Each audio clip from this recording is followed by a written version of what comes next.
জয় গুরু। আমার চ্যানেলে বিশেষ কিচেনে আপনাদের সবাইকে স্বাগত। আজকে আমি আপনাদের রান্না করে দেখাবো কচু দিয়ে কই মাছের তরকারি। এখানে দেখুন আমি কই মাছ কেটে বেছে রেখে দিয়ে লবণ হলুদ মাখিয়ে রেখেছি। আমি এটাকে এবার ভাজা করব।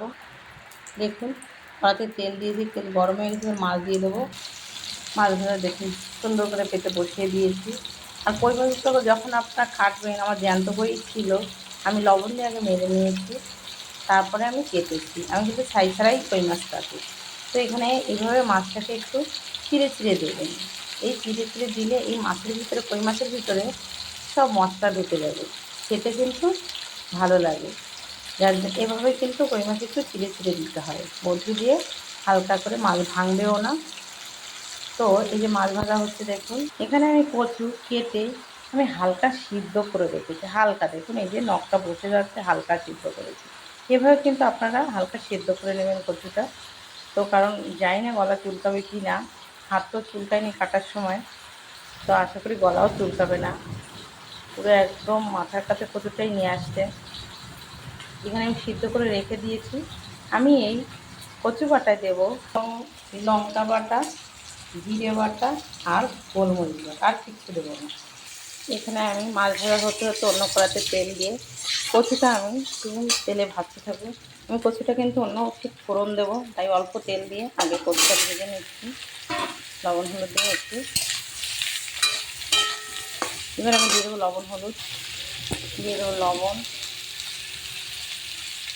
দিয়ে দেবো হলুদ,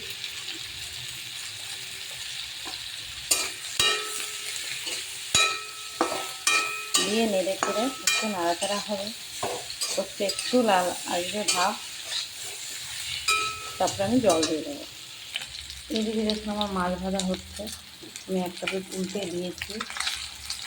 এই আবার একটু উল্টে দিচ্ছি আমি, একটু হওয়ার জন্য ভালো করে। মাছ একটু ভালো ভাজা না হলে আমাদের ঘরে আপনি দাদা একদম ভালো খায় না, একটু কড়া ভাজা মাছটা খায়। এই যে দেখুন এখানে ভাজা হচ্ছে, এখানে কচুটাকে একটু তেলের উপরে ভেজে নিই। কচুর গায়ের একটা জল জলে ভাপ ছেড়ে দিয়েছে, কচুর গায়ের একটা জল, একটা ভাপ ছিল দেখুন, সেটা কিন্তু শুকিয়ে যাচ্ছে।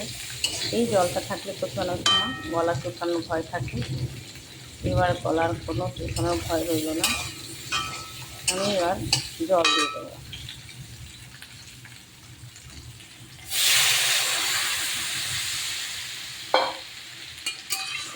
জল দিয়ে এবার নেড়ে চেড়ে একটু সুন্দর করে দিয়ে, কোনো ঢাকা লাগবে না, যেহেতু কচু সিদ্ধ করছি। এবার এটাকে জ্বাল, মাছ ভাজা হয়ে গেছে, আমি নামিয়ে নিচ্ছি। এই একদম দেশি কই, কিন্তু এটা কোনো হাইব্রিড কই না। এই যে ছোলে দেখুন জাল হচ্ছে, আমি এবার লঙ্কা বাটাটা দিয়ে দেবো। লঙ্কা জিরে বাটা একসঙ্গে আমি বেটেছি, এবার দিয়ে দিচ্ছি দেখুন।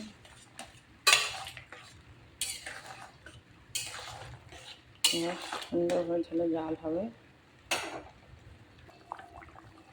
দেখুন তরকারি বেড়া নামিয়ে ফোড়ন দেবো।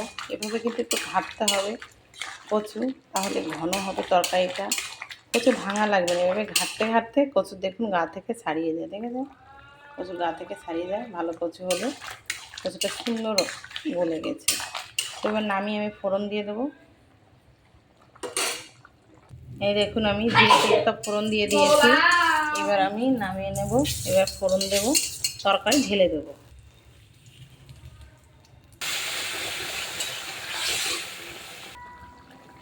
এই দেখুন আমি মাছের ভিতরেই তরকারিটা ঢেলে দিয়েছিলাম, এই যে দেখেছেন। এবার আমি একটু ভাজা জিরে বাটা আর একটু গোলমরিচ বাটা দিয়ে দেবো। এই দেখুন গোলমরিচ বাটা আর ভাজা জিরে বাটা আমি দিয়ে দিচ্ছি।